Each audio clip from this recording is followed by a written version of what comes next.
الحمد لله إن الحمد لله نحمده ونستعينه ونستغفره ونعوذ بالله من شرور أنفسنا ومن سيئات أعمالنا من يهده الله فلا مضل له ومن يضلله فلا هادي له وأشهد أن لا إله إلا الله وحده لا شريك له وأشهد أن محمدا عبده ورسوله أما بعد فإن خير الحديث كتاب الله وخير الهدي هدي محمد صلى الله تعالى عليه وسلم وشر الأمور محدثاتها وكل محدثة بدعة وكل بدعة ضلالة وكل ضلالة في النار رب اشرح لي صدري ويسر لي أمري واحلل عقدة من لساني يفقهوا قولي أعوذ بالله السميع العليم من الشيطان الرجيم بسم الله الرحمن الرحيم إنهم فتية آمنوا بربهم وزدناهم هدى وربطنا على قلوبهم إذ قاموا فقالوا ربنا رب السماوات والأرض لن ندعو من دونه إلها لقد قلنا إذا شططا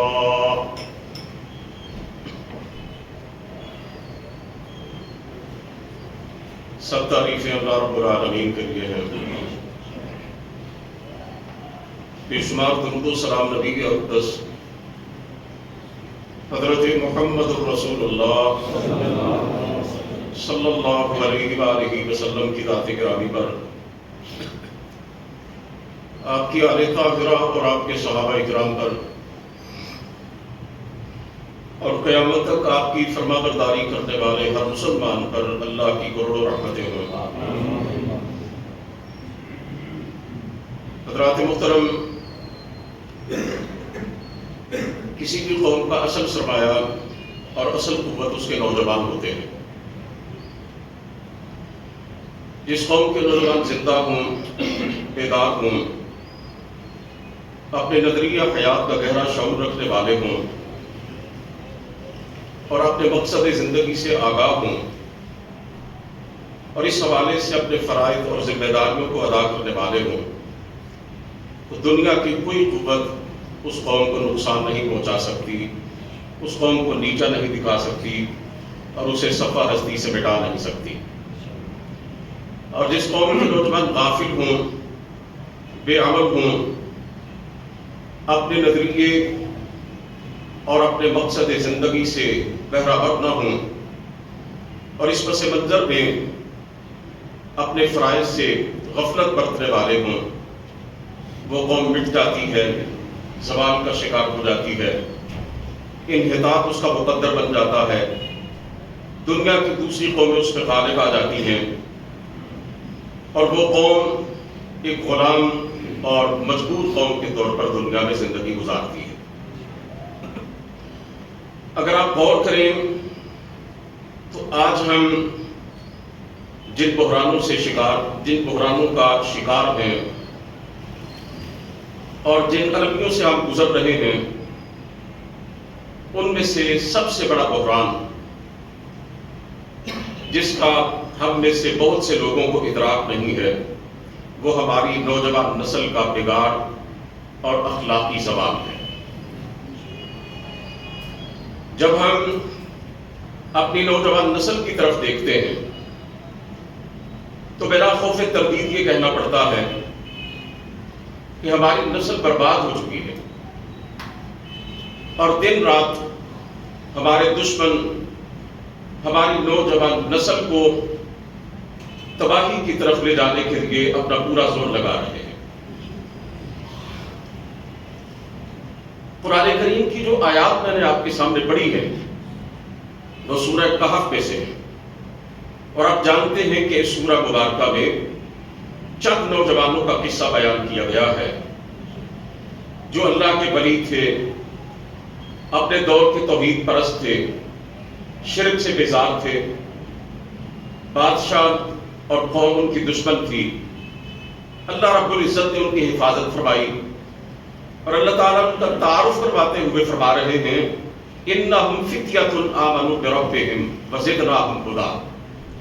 وہ چند نوجوان تھے جو اپنے رب پر ایمان لائے، اور اللہ فرماتے ہیں کہ ہم نے ان کو رشد و ہدایت کے خزانوں سے مالا مال کر دیا۔ وَرَبَطْنَا عَلَىٰ قُلُوبِهِمْ إِذْ قَامُوا، ہم نے ان کے دلوں کے اندر ربط پیدا کر دیا،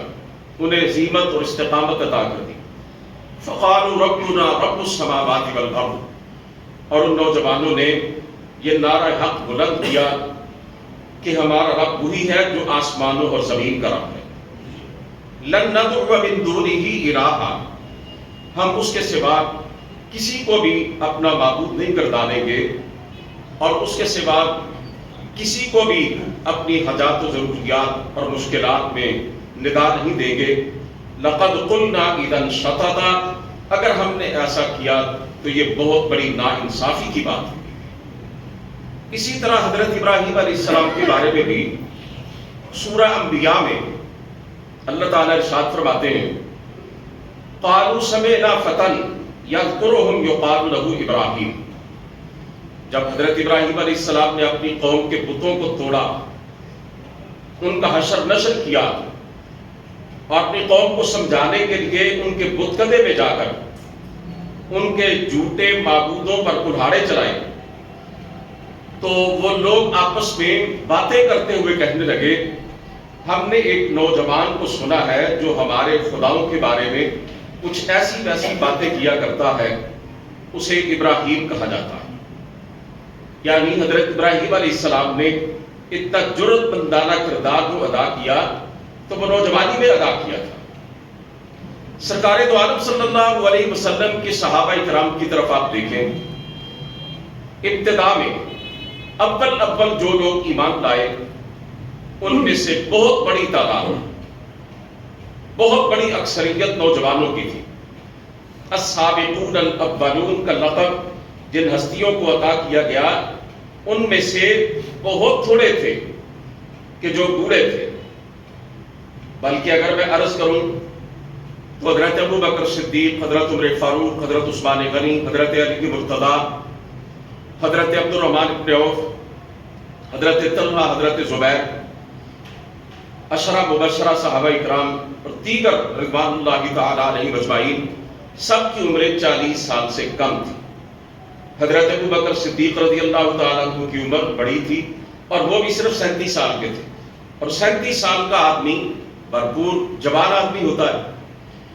یعنی رسول کریم صلی اللہ علیہ وسلم کے ساتھ مل کر تحریک اسلامی کے جن جانبازوں نے اللہ تعالیٰ کے دین کو قائم کرنے کے لیے اور پھیلانے کے لیے کردار ادا کیا، وہ زیادہ تر نوجوان تھے۔ جو بزرگ ہوتے ہیں، جو بڑے ہوتے ہیں، وہ رہنمائی کرتے ہیں، وہ گائیڈ لائن دیتے ہیں، وہ ایک نقشہ دیتے ہیں، وہ پالیسی دیتے ہیں، اور ان کے دیے ہوئے پروگرام کو، ان کے بتلائے ہوئے نقشے کو اور ان کی دی ہوئی رہنمائی کو عملی صورت میں جو لے کر آتے ہیں وہ کسی قوم کے نوجوان ہی ہوتے ہیں۔ حضرت اقبال نے اپنے کلام پاک کے اندر نوجوانوں سے خطاب کیا۔ ان کی پوری شاعری کا مرکزی نقطہ ہی یہ ہے کہ مسلمان نوجوانوں کو ان کے فرائض کا احساس دلایا جائے، ان کی ذمہ داریوں سے آگاہ کیا جائے۔ مثلاً ایک جگہ پر وہ کہتے ہیں کبھی اے نوجوان مسلم تدبر بھی کیا تو نے، کیا گردوں تھا تو جس کا ہے ٹوٹا ہوا تارا، تجھے اس قوم نے پالا ہے آغوش محبت میں، کچل ڈالا تھا جس نے پاؤں میں تاج سر دارا۔ ایک جگہ پر وہ کہتے ہیں عقابی روح جب بیدار ہوتی ہے جوانوں میں، نظر آتی ہے ان کو اپنی منزل آسمانوں میں، وہ نہ نومیدی زوال علم و عرفان ہے، امیدیں برتے مومن ہے خدا کے رازدانوں میں، نہیں تیرا نشے من قصر سلطانی کے گنبد پر، تو شاہی ہے بسیرا کر پہاڑوں کی چٹانوں میں۔ کبھی وہ نوجوانوں کے لیے دعا کرتے ہیں، امت مسلمہ کے اس طبقے کے لیے دل کی گہرائیوں سے اللہ تعالیٰ کی بارگاہ میں عرض کرتے ہیں جوانوں کو میری آہ سحر دے، پھر ان شاہین بچوں کو بال و پر دے، خدایا آرزو میری یہی ہے میرا نور بصیرت عام کر دے۔ کبھی وہ اس انداز میں بات کرتے ہیں تیرے صوفے ہیں افرنگی، تیرے قالین ہے ایرانی، لہو مجھ کو رلاتی ہے یہ جوانوں کی تن آسانی۔ یعنی حضرت اقبال تڑپتے ہیں، بڑے دکھ اور کرب کا اظہار کرتے ہیں، مسلمان نوجوانوں کی بے مقصد زندگی، ان کی عیش پرستی اور دنیا میں ان کے جو لچھن ہیں ان کو دیکھ کر حضرت اقبال کہتے ہیں کہ میری آنکھوں سے آنسوؤں کی بجائے خون نکلتا، یعنی بڑے ہی دردمندانہ انداز کا اظہار کرتے ہیں۔ آج ہماری نوجوان نسل بے حیائی، فحاشی اور یعنی معصیتوں اور منکرات پہ ڈوبی ہوئی دکھائی دیتی ہے۔ آج دور حاضر کا سب سے بڑا المیہ یہ ہے کہ ہماری نوجوان نسل دین سے بھی دور ہو چکی ہے، اپنی اخلاقی روایات کو بھی چھوڑ چکی ہے، اپنے آباء و اجداد کے اور اپنے اسلاف کے نمونے سے بھی انحراف کر چکی ہے، ادب اور تمیز کے دائرے سے بھی نکل چکی ہے۔ میں یہ نہیں کہتا کہ سارے کے سارے نوجوان ایسے ہیں، الحمدللہ نوجوانوں کی ایک تعداد ایسی بھی ہے کہ جو اب دین کو اپنے سینے سے لگا کے جی رہی، جو اپنے نظریہ حیات اور مقصد زندگی کے ساتھ کمٹمنٹ کو لے کر چل رہی ہے، جو اپنے بزرگوں اور اپنے بڑوں کے چھوڑے ہوئے کردار پر جمی ہوئی ہے۔ ایسے بھی نوجوان ہیں کہ جو شرم اور حیا کا پیکر ہیں، انہیں معلوم ہے کہ اللہ تعالیٰ نے ہمارے لیے جو کتاب نازل فرمائی ہے اس کے اندر ایک آدھے پارے سے بھی زیادہ لمبی صورت ایک ایسے نوجوان کے کردار اور پاک دامنی کے گرد گھومتی ہے جسے حضرت یوسف علیہ السلام کہا جاتا ہے۔ وہ جانتے ہیں کہ ہمارے دین میں زناکاری اور بدکاری کی سزا کیا ہے، یہ کتنا بڑا جرم ہے۔ انہیں معلوم ہے کہ ہمارے پیارے پیغمبر علیہ السلام کے حیا اور شرم کا کیا عالم تھا۔ وہ جانتے ہیں کہ صحابہ کرام جنہوں نے سرور کائنات علیہ السلام کو دیکھا تھا، وہ بتلاتے ہیں کہ کسی کمباری پردہ نشین لڑکی کے اندر بھی اتنی حیا ہم نے نہیں دیکھی جتنی کہ رسول کریم صلی اللہ علیہ وسلم کے اندر۔ وہ یہ سمجھتے ہیں کہ ہماری زندگی کا مقصد اللہ تعالیٰ کے دین کی اور سرکار دو عالم صلی اللہ علیہ وسلم کے لائے ہوئے نظام کی سربلندی ہے۔ صالح اور با کردار نوجوانوں کا ایک طبقہ بحمد اللہ تعالیٰ موجود ہے، لیکن ہمارے نوجوانوں کی اکثریت بے مقصدیت کی طرف مائل ہے، لغویات کے اندر ڈوبی ہوئی ہے۔ اللہ رب العزت نے سورہ مومنون کے آغاز میں یہ بات ارشاد فرمائی، سورہ مومنون کی 10 آیات پہلی، جن کے بارے میں سرکار دو عالم صلی اللہ علیہ وسلم نے فرمایا ہے کہ جو ان کو یاد کرے گا اور ان پر عمل کرے گا وہ جنت میں جائے گا۔ اللہ فرماتے ہیں قد افلح المؤمنون الذین هم فی صلاتهم خاشعون والذین هم عن اللغو معرضون۔ کہ کامیاب ہو گئے وہ مومن، فلاح پا گئے وہ مومن کہ جو اپنی نمازوں میں خشوع اختیار کرتے ہیں، عجز و انکسار اختیار کرتے ہیں۔ والذین هم عن اللغو معرضون، جو لغو کاموں سے پرہیز کرتے ہیں۔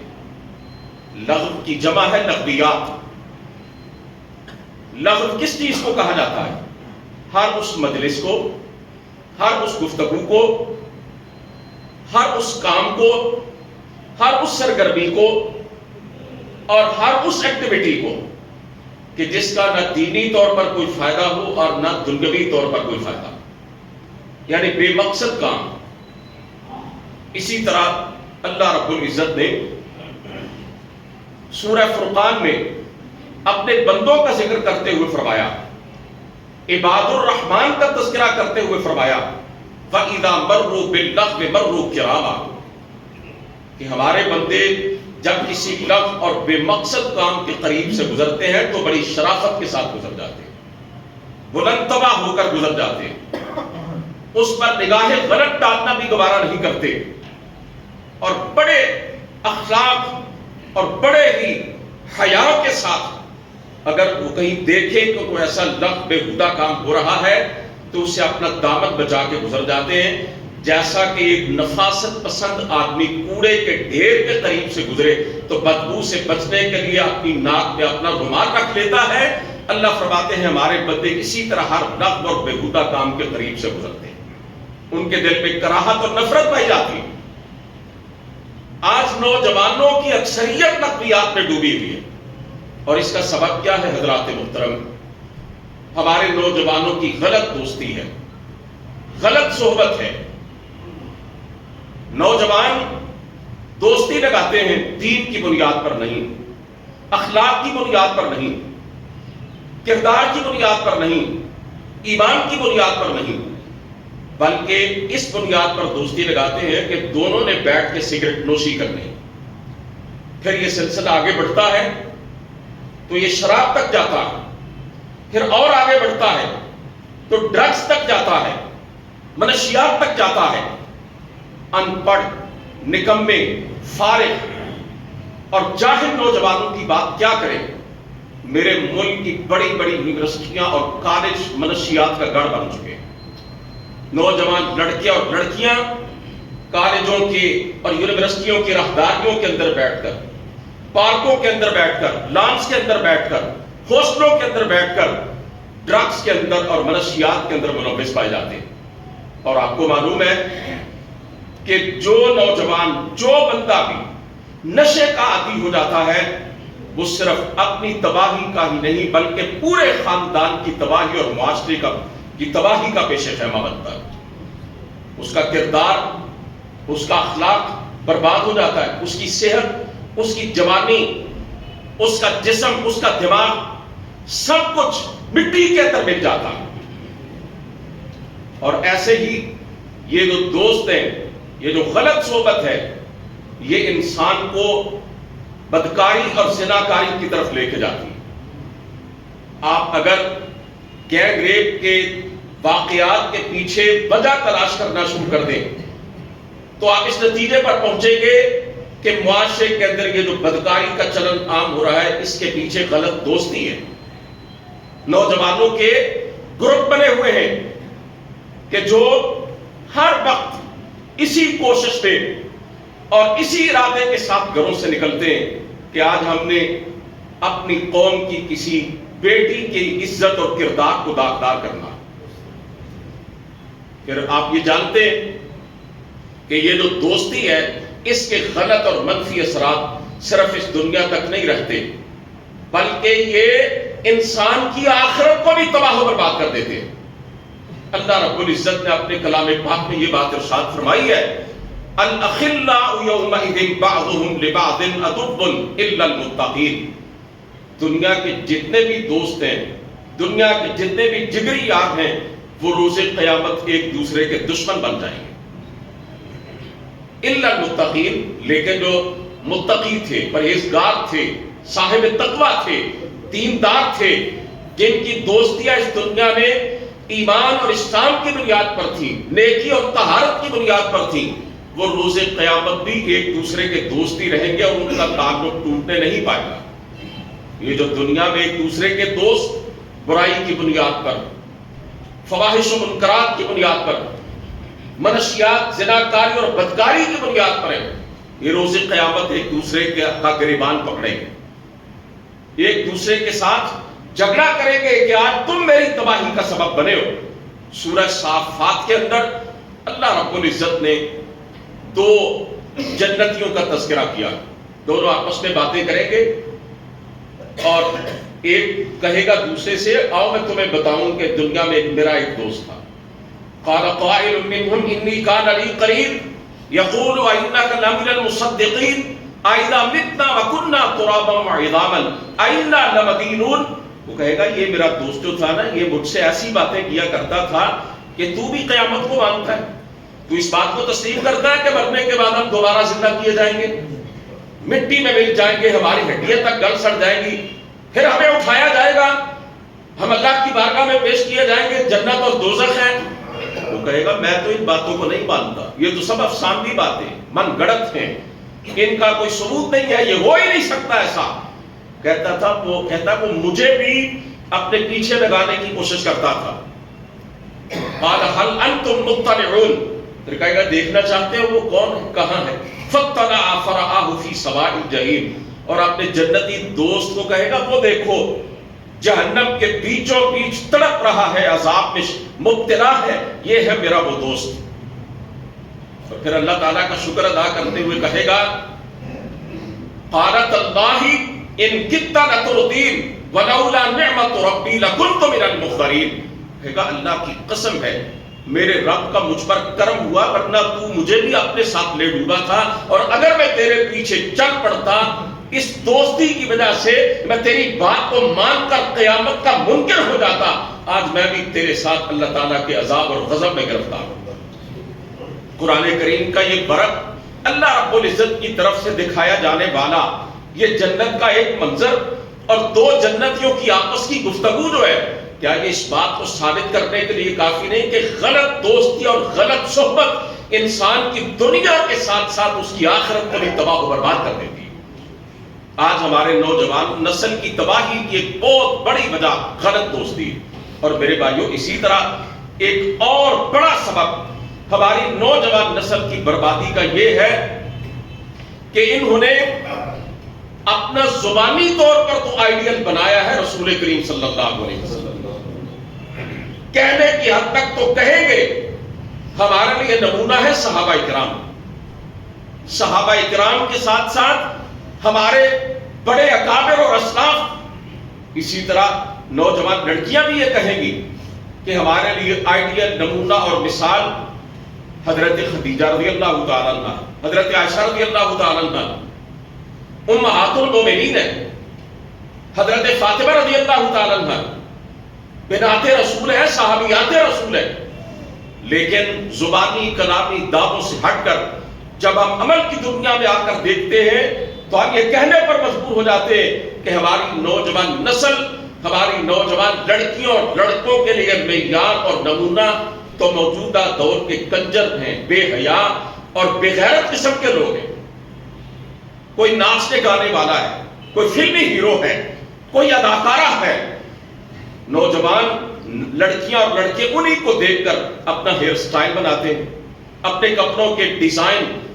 اور اپنے لباس کی تراش خراش کی طرف مائل ہوتے ہیں، انہی کو دیکھ کر وہ انہی جیسے ڈائلاگ بولتے ہیں۔ آج سے چند سال پہلے فٹ بال کا ورلڈ کپ ہوا تھا، اس میں ایک کھلاڑی تھا بڑا معروف تھا، اس نے اپنے وہ جو سر کا اپنے بالوں کا وہ جو ہیئر سٹائل بنایا ہوا تھا وہ ایسا تھا کہ چاروں طرف سے اس نے بال مونڈے ہوئے تھے اور اوپر اس نے تھوڑے سے بال رکھے ہوئے تھے۔ اس کو دیکھ کر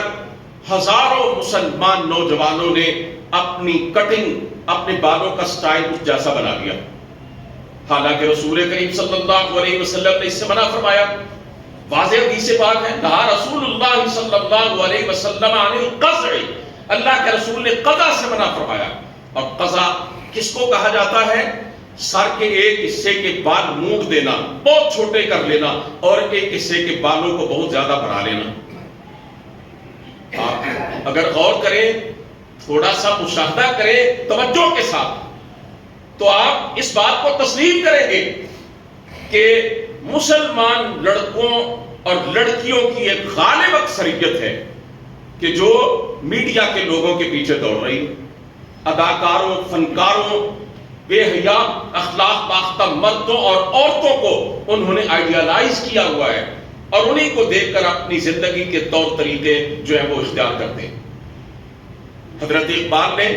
اسی حوالے سے کہا تھا، اور جب کہا تھا تب تو صورتحال آج کی نسبت بہت اچھی تھی، اگر آج وہ ہوتے تو نہ جانے کیا تبصرہ کرتے۔ انہوں نے کہا کہ شور ہے ہو گئے دنیا سے مسلمان نابود، ہم یہ کہتے ہیں کہ تھے بھی کہیں مسلم موجود، ودا میں تم ہو نصارا تو تمدن میں ہنود، یہ مسلمان ہیں جنہیں دیکھ کے شرمائے یہود۔ سرکار دو عالم صلی اللہ علیہ وسلم کی حدیث پاک بھی اسی بات کی خماسی کرتی ہے۔ حضرت پاک نے یہ جو جملے کہے ہیں، مجھے لگتا ہے کہ اللہ کے رسول کے اسی فرمان سے اخذ کیے جو بھی میں آپ کے سامنے پڑھنا چاہتا ہوں۔ آپ نے فرمایا لَتَتَّبِعُنَّ سُنَنَ مَنْ كَانَ قَبْلَكُمْ حَتَّى لَوْ دَخَلُوا جُحْرَ دَبٍّ لَدَخَلْتُمُوهُ۔ فرمایا اے میری امت کے لوگوں، تم اپنے سے پہلے لوگوں کے طور طریقوں کی ہو پیروی کرو گے، حتیٰ کہ اگر وہ کسی بچو کے بل میں گھسیں گے تو تم بھی ان کے پیچھے اس کے بل کے اندر گھس جاؤ گے۔ کیا مطلب ہے اس کا؟ کہ جو پہلی امتیں کرتی رہی، جو یہود و نصارہ کرتے رہے، جو اللہ تعالیٰ کی بغاوت اور نافرمانیاں جن کا ارتکاب وہ کرتے رہے، تم بھی کرو گے، اور تم دیکھو گے ہی نہیں کہ کون سا کام اچھا ہے کون سا برا ہے۔ وہ کسی کوہ کے کسی بجو کے بل میں جائیں گے تو تم بھی ان کے پیچھے چلے جاؤ گے۔ صحابہ کرام نے کہا اللہ کے رسول اس سے مراد کیا یہود ہے؟ تو آپ نے فرمایا اور کون ہے؟ آج آپ دیکھ لیں کہ وہ کون سا کام ہے جو یہود و نصارہ انجام دے رہے ہیں اور مسلمان نوجوانوں کی اکثریت اس کام کو انجام نہیں دے رہی۔ ایک حدیث پاک میں اللہ کے رسول نے یہاں تک ارشاد فرمایا ہے کہ تم اپنے سے پہلی امتوں اور قوموں کی نقل کرو گے اور ان کی پیروی کرو گے، حتیٰ کہ اگر پہلوں میں سے کسی بدبخت نے اپنی ماں کے ساتھ بدکاری کی ہوگی تو تم میں سے بھی کچھ ایسے لوگ پیدا ہوں گے، ایسے بدبخت۔ اور میں اس بات پر کوئی تبصرہ نہیں کرنا چاہتا، اب جانتے میں تو اس طرح کے واقعات سن چکا ہوں، بڑے معتبر لوگوں سے میں سماعت کر چکا ہوں، کئی ایسے بدبخت ہیں جنہوں نے اپنی ماں کے ساتھ بھی بدکاری اور زناکاری کر دکھا۔ آج کل یورپ اور امریکہ جو ہے وہاں تو یہ واقعات عام ہو چکے ہیں، وہاں تو یہ واقعات ایک روٹین میٹر کی حیثیت اختیار کر چکے ہیں۔ حضرات محترم، آج ہر وہ شخص جس کے دل میں امت کا درد موجود ہے وہ اس بات کو دیکھ کے تڑپتا ہے کہ ہماری نوجوان نسل تباہی اور بربادی کے راستے پر بھگٹٹ باغی چلی جا رہی ہے، اور اللہ کی بغاوت کے اندھے راستوں پر بغیر کسی روک ٹوک کے اس نے ایک دوڑ لگائی ہوئی ہے، اور سرکار دو عالم صلی اللہ علیہ وسلم کا دیا ہوا جو شرم اور حیا کا کلچر تھا اس کو ہماری نوجوان نسل چھوڑ چکی ہے۔ تیسرا سبب ہماری نوجوان نسل کی بربادی کا بہت بڑا سبب یہ کہ ہمارے نوجوان کچھ پڑھ لکھ جاتے ہیں تو پھر وہ سمجھتے ہیں کہ ہم اپنے ماں باپ کے دائرہ اثر سے باہر ہو چکے ہیں، وہ اپنے والدین کی بات نہیں مانتے، بزرگوں کی بات نہیں مانتے، ان کی عزت اور احترام کے تقاضوں کو ملحوظ خاطر نہیں رکھتے۔ جو بزرگ میرے سامنے بیٹھے ہوئے ہیں جن کی عمریں 60 70 80 سال کے قریب پہنچ چکی ہیں، وہ اس بات کی گواہی دیں گے کہ پہلے نوجوانوں نے اپنے معاملات اپنے گھر کے اپنے خاندان کے بڑوں کے ہاتھ میں تھمائے ہوتے تھے، فیصلے بڑے کرتے تھے۔ سفید داڑھیوں والے بوڑھے اور بزرگ جب بھی کوئی مسئلہ پیش آتا تھا نوجوانوں کی قسمتوں کے فیصلے بھی وہ کرتے تھے، رشتہ کہاں کرنا ہے کہاں نہیں کرنا ہے، اس جیسے اہم معاملات بھی نمٹاتے تھے تو بڑے نمٹاتے تھے۔ اور آج کیا کلچر ہے، کالج یونیورسٹی میں پڑھنے والی نوجوان لڑکی لڑکے کی بات نہیں کرتا، نوجوان لڑکی اپنی جنم دینے والی ماں کو اور خون پسینے کی کمائی سے پرورش کرنے والے باپ کو نقد سناتی ہے اور ڈٹ کر کھڑے ہو کر یہ کہتی ہے کہ تمہاری کوئی حیثیت نہیں ہے، میں اپنی زندگی کا فیصلہ خود کروں گی اور فلاں لڑکے کے ساتھ ہی میں نکاح کروں گی اور شادی کروں گی۔ نہیں مانتے تم نہ مانو، میں تمہارے سروں میں خاک ڈال کر گھر سے بھاگ کر اپنی مرضی کی شادی کروں گی۔ کیوں؟ اسے ڈراموں کے ذریعے، یہ الیکٹرانک میڈیا کے پروگراموں کے ذریعے اور دن رات جو کلچر دکھایا جا رہا ہے اس کے ذریعے پیغام یہ دیا گیا ہے، تو کوئی بھیڑ بکری ہے کہ تجھے منڈی میں بیچ دیا جائے، تیری قسمت کا فیصلہ تیرے ماں باپ کرے، تو انسان ہے، تو آزاد ہے، اپنی زندگی کے فیصلے کرنے میں تیرے لیے رکاوٹ کیوں پیدا ہو سکتی ہے۔ اور یہ جو ہر سال، اب تو الحمدللہ یہ سلسلہ کم ہوا، ہر سال ایک طبقہ میرے ملک کے چوک و چوراہوں اور معروف شاہراہوں پہ آ کر جو کہتا ہے میرا جسم میری مرضی، اس کا فلسفہ اس کے علاوہ اور کیا ہے کہ نوجوان نسل کو زناکاری کی طرف راغب کیا جائے، بدکاری کی طرف راغب کیا جائے، گھروں کو اجاڑا جائے، خاندانی زندگی کا جنازہ نکالا جائے، رشتوں کے تقدس کو پامال کیا جائے، اور ایسے لوگوں کو امریکہ یورپ کی طرف سے کھربوں روپے کی فنڈنگ ہوتی ہے۔ اس ملک کے جو بڑے بڑے سیاستدان ہیں اور بڑے بڑے افسران اور جرنیل ہیں، ان کی بیگمات NGOs چلاتی ہیں اور ان کی تنظیموں کو اربوں ڈالر دیے جاتے ہیں کہ مسلمان ملکوں کی نوجوان نسل کو تباہی، بربادی، بے غیرتی اور بے حیائی کے راستے پر ڈالو۔ اس ملک کے ٹی وی چینلز کو بھی پیسے دیے جاتے ہیں، فنڈنگ کی جاتی ہے باقاعدہ، امریکی اسٹیٹ ڈپارٹمنٹ کی طرف سے، پینٹاگون کی طرف سے، امریکہ کی حکومت کی طرف سے فنڈ دیے جاتے ہیں، اور ان کو یہ بتایا جاتا ہے کہ جو ڈرامے تم نے اپنے چینلز پر دکھانے ہیں ان کا تھیم یہ ہونا چاہیے، ان کا سینٹرل آئیڈیا یہ ہونا چاہیے، اس کے ذریعے تم نے یہی میسج نوجوان نسل کو دینا ہے، بے حیائی کا، بے غیرتی کا، شادی کو اور نکاح کے رشتے کو ختم کر کے یہ لائف پارٹنر کا تصور تم نے دینا ہے، اور نکاح کو اور رشتوں کو تم نے اس ملک کے اندر اس کے اپنے لوگوں کی نگاہوں میں گھٹیا اور حقیر بنا کے پیش کرنا ہے۔ حضرات محترم، اس نوجوان نسل کی تباہی کا ایک بہت بڑا سبب ہمارے تعلیمی ادارے ہیں۔ میں آپ کے سامنے کئی مرتبہ یہ بات عرض کر چکا ہوں اور بڑے دکھ سے کہہ چکا ہوں، اپنی بچیوں کو، اپنی بیٹیوں کو اگر بچانا ہے تو آپ نے بچانا ہے۔ واضح طور پر پھر کہہ رہا ہوں، حکومت نے، اداروں نے، تعلیمی اداروں، کالجوں، یونیورسٹیوں کے جو سربراہ ہیں اور پرائیویٹ سیکٹر کے اندر خاص طور پر جو تعلیمی ادارے بن چکے ہیں، ان کے انتظامیہ نے آپ کی اور میری بیٹیوں کو بھوکے بیڑیوں کے اندر ڈالنے میں کوئی کسر نہیں چھوڑی۔ وہ ان کی عزت و آبرو کے آبگینوں کو چکنا چور کرنے پر تلے ہوئے۔ اگر ان کی عزت، ان کی آبرو کو آپ محفوظ کرنا ہے تو صرف اور صرف آپ نے کرنا ہے۔ میں ایک جملہ اکثر بولا کرتا ہوں کہ ہماری درس گاہیں قتل گاہیں بن چکی ہیں، جہاں پہ نوجوان نسل کی تربیت کا قتل ہوتا ہے، نوجوان نسل کے کردار کا قتل ہوتا ہے، نوجوان نسل کی روح کا قتل ہوتا ہے، نوجوان نسل کی شرم و حیا کا قتل ہوتا ہے، جہاں پہ ماں باپ کی عزت اور غیرت کا قتل ہوتا ہے۔ اکبر الہ آبادی نے تو اپنے دور میں کہا تھا نا جی، آج سے برسوں پہلے، یوں قتل سے بچوں کے وہ بدنام نہ ہوتا، افسوس کے فرعون کو کالج کی نہ سوچی۔ اور حضرت اقبال نے بھی کہا تھا، شکایت ہے مجھ کو یا رب خدا بندان مکتب سے، سبق شاہی بچوں کو دے رہے ہیں خاک بازی کا۔ یہ کیوں جملے انہوں نے کہے، کس وجہ سے کہے؟ وہ دیکھ رہے تھے حالات کیا ہے، حالانکہ اس وقت حالات بہت اچھے تھے۔ شروع سے ہی دیندار طبقہ لوگوں کو یہ بتلا رہا ہے اور سمجھا رہا ہے، اور علماء کرام ممبر و محراب سے یہ آواز اٹھ رہی ہے کہ مخلوط تعلیم، کو ایجوکیشن، یہ اسلام کی روح کے خلاف ہے۔ لڑکے اور لڑکیوں کا اکٹھا پڑھنا اسلام اس کی اجازت نہیں دیتا ہے، لیکن اب کیا کریں؟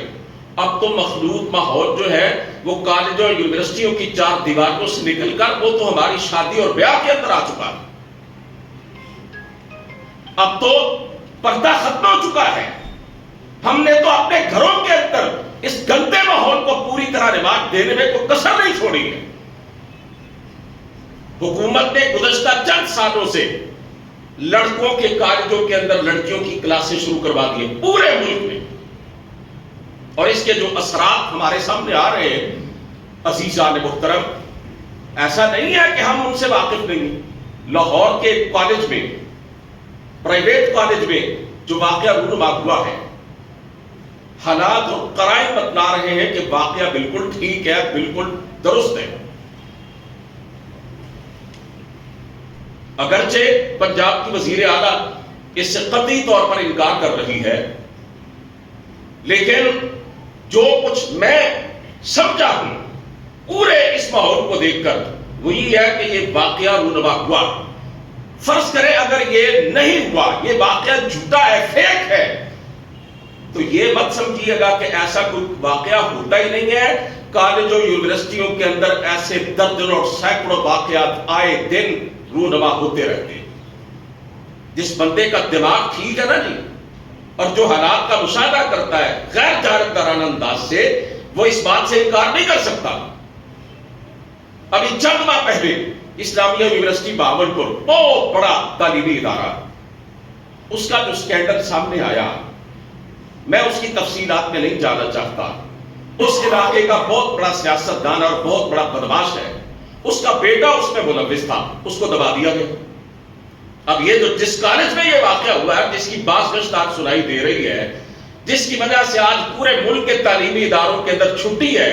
حکومت نے بند کر دیا کالجوں یونیورسٹیوں اور اسکولوں کو طلبا کے احتجاجی لہر کے خوف کی وجہ سے.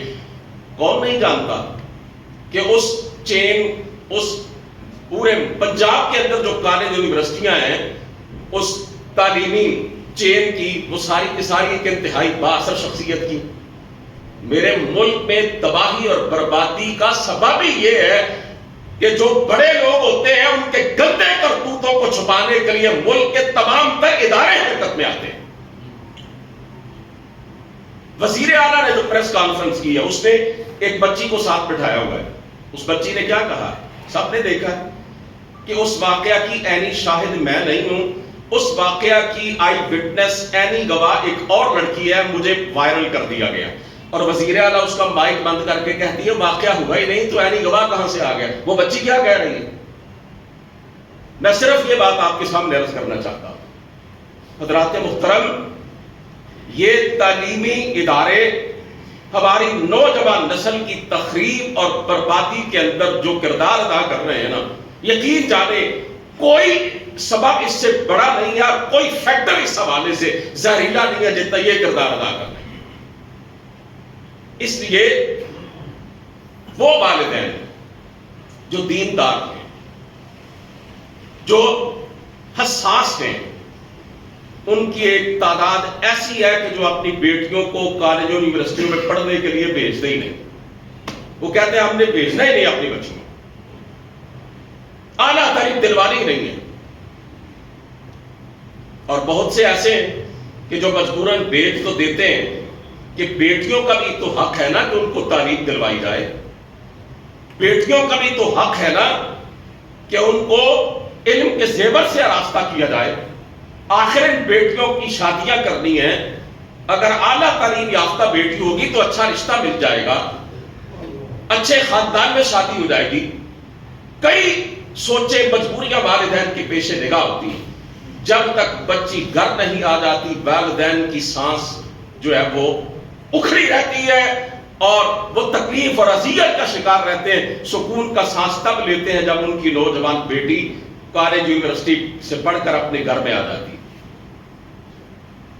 اب تو اسکولوں کی سطح تک یہ بات آ چکی ہے. حضرات محترم, اللہ رب العزت نے قرآن کریم کے اندر یہ جو بات ارشاد فرمائی ہے, وَلَا تَقْرَبُوا الزِّنَا إِنَّهُ كَانَ فَاحِشًا وَسَاءَ سَبِيلًا, بدکاری کے قریب بھی نہ جاؤ. یہ بے حیائی ہے, کھلی بے حیائی ہے. یہ بدکاری کے قریب جانے کا مطلب کیا ہے؟ کہ کہیں پہ کوئی خدا نخواستہ زنا کاری اور بدکاری ہو رہی ہے تو اس کو دیکھنے کے لیے نہ جاؤ, اس کے قریب نہ جاؤ. نہ, اس کا مطلب تو یہ ہے کہ جو کام اس بے حیائی کی طرف لے کے جاتے ہیں، اس کا سبب بنتے ہیں، ان کو بھی اپنے کردار میں نہ آنے دو۔ مخلوط مجلسیں، فحاشی ہے، بے لباسی ہے، اور یعنی ہے، کو ایجوکیشن ہے، گندے ڈرامے اور فلمیں ہیں، رقص و سرود ہے، اور یہ ڈراموں کا جو کلچر دن رات دکھایا جاتا ہے ہمارے گھروں کے اندر، یہ سارے وہ عوامل ہیں کہ جو نوجوان نسل کو خاص طور پر زناکاری اور بدکاری کی طرف راغب کرتے ہیں۔ میں آپ سے عرض کر چکا ہوں کئی دفعہ کہ فن فیئر کے نام پر، مینا بازار کے نام پر، سپورٹس گالا کے نام پر، کلچر کے نام پر کالجوں یونیورسٹیوں کے اندر جو پروگرام پیش کیے جاتے ہیں نا، یہ جس کالج کے اندر یہ واقعہ ہوا ہے، پچھلے سال اس چین کے کئی اداروں کے اندر اسلامی جمعیت طلبہ کے نوجوانوں نے بزور بازو ان کی بے حیائی اور بے غیرتی کے پروگراموں کو روکا۔ کالجوں میں پڑھنے والی نوجوان بیٹیوں کو سٹیج پر لاتے ہیں، نیند برہنہ کرتے ہیں، ان کو ناچنے پر مجبور کرتے ہیں، اور ان کی جو اخلاقی تخریب ہے اور کردار کی جو وہ خرابی ہے اس کو بروئے کار اس کو پورا کرنے کی کوشش کرتے ہیں۔ تو میرے بھائیوں، اس بات کی اشد ضرورت ہے کہ اگر ہم نے اپنی بیٹیوں کی عزت و آبرو کو محفوظ کرنا، اللہ کے رسول صلی اللہ علیہ وسلم کا ایک فرمان عالی شان اللہ کی توفیق سے اس وقت اچانک میرے ذہن میں آیا ہے، میں نوجوانوں کو سنانا چاہتا ہوں۔ آپ نے فرمایا ما ترکت بعدی فتنۃ اضر علی الرجال من النساء، میں نے اپنے بعد قیامت تک جو فتنے آنے والے ہیں، مردوں کے لیے عورتوں سے خطرناک فتنہ کوئی نہیں چھوڑا۔ سمجھو اس حدیث کو، اللہ کے رسول فرما رہے ہیں میں نے اپنے بعد مردوں کے لیے عورتوں سے زیادہ مہلک اور نقصان دہ فتنہ اور کوئی نہیں چھوڑا۔ آج شہوت کا بازار گرم ہے، مسلمان بیٹی کو آج ریا کر دیا گیا، اس کی عزت اور غیرت کا جنازہ نکال دیا گیا ہے۔ نوجوانوں، تم دیکھتے ہو کالجوں میں، یونیورسٹیوں میں، سڑکوں پر، چوک و چوراہوں میں، بس کے اڈوں میں، ریلوے اسٹیشنوں پر، ایئرپورٹس پر، جگہ جگہ تمہیں شہوت نظر آئے گی، شہوت پرستی دکھائی دے گی۔ کہیں آبرو بک رہی ہے، کہیں آبرو لٹ رہی ہے۔ یہ دو ہی منظر تمہیں چاروں طرف اپنے معاشرے کے اندر نظر آئیں گے۔ اور میرے ایک دوست نے بڑی پیاری بات کی، نوجوانوں کے حوالے سے اس نے ایک چھوٹا سا جملہ کہا لیکن بہت کچھ کہہ گیا۔ کہنے لگا آج کے نوجوانوں کو یوسف خود ہی بننا پڑے گا، زلیخا تو بے شمار۔ کیا کچھ سمجھا گیا؟ وہ عورت بگڑے ہوئے گھرانے کی، حکمران خاندان کی، حسین و جمیل عورت، عہدے دار اور منصب دار عورت، اس نے حضرت یوسف علیہ السلام سے کیا کہا تھا کہ آؤ برائی کی طرف، میں تمہیں دعوت دے رہی ہوں۔ حضرت یوسف علیہ السلام نے کیا جواب دیا تھا؟ معاذ اللہ، میں اللہ کی پناہ چاہتا ہوں۔ سرکار دو عالم صلی اللہ علیہ وسلم نے ارشاد فرمایا 7 قسم کے لوگوں کو اللہ روز قیامت اپنے عرش کا ٹھنڈا سایہ عطا فرمائے گا۔ ان میں سے آخری بندہ جس کا ذکر آپ نے کیا نا، فرمایا رجل طلبته ذات منصب و جمال فقال انی اخاف اللہ، وہ نوجوان جسے خوبصورت عورت نے، حسین عورت نے، خوبرو عورت نے، بڑے باپ کی بیٹی نے، امیر خاندان کی عورت نے، بڑے اونچے گھرانے کی چشم و چراغ عورت نے یہ کہا کہ میرے ساتھ برائی کرو، اور اس نے جواب دیا انی اخاف اللہ، نہیں میں تو اللہ سے ڈرتا ہوں۔ نوجوانوں، یہ ہے تمہارے لیے زندگی گزارنے کا طریقہ، یہ ہے تمہارے لیے عزت اور آبرو کا راستہ۔ حضرت اقبال نے اسی حوالے سے یہ بات کہی ہے جو میں رونا رو رہا ہوں آپ کے سامنے، تعلیم کے حوالے سے۔ کہتے ہیں تعلیم کے تیزاب میں ڈال اس کی خودی کو، ہو جائے ملائم تو جدھر چاہے اسے موڑ۔ وہ کہتے ہیں کہ اگر کسی قوم کو غلامی کی زنجیروں میں جکڑنا ہو، کسی قوم کے نوجوانوں کو برباد کرنا ہو، کسی قوم کی نسل کو تباہ کرنا ہو اور اپنے راستے پر چلانا ہو، اس کا طریقہ یہ ہے کہ اس کی تعلیم کو کیپچر کر لو، اس کے تعلیمی اداروں کو اپنے قبضے میں لے لو،